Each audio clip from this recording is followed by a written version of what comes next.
ফুলের বাগানে ফুল না থাকিলে যেমন ফুল বাগানের দাম নাই, নদীর কূলে পানি না থাকিলে নদীর কোনো সৌন্দর্য নাই।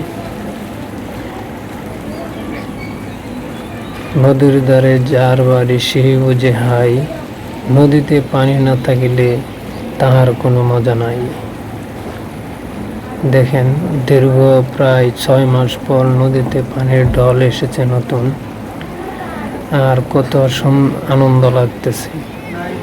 আনন্দ উপভোগ করতেছে ছোট বড় সকলেই। নদীতে ভিড় দিয়েছে ছোট বড় অনেক মানুষই। নতুন নতুন পানি দেখার জন্য দূর দূরান্তে শিশু বয়স্ক লোকদের আগমন। দেখেন কত সুন্দর লাগতেছে। দীর্ঘ 6 মাস পাটল ছিল এই নদীর কূলে। 6 মাস পর আজ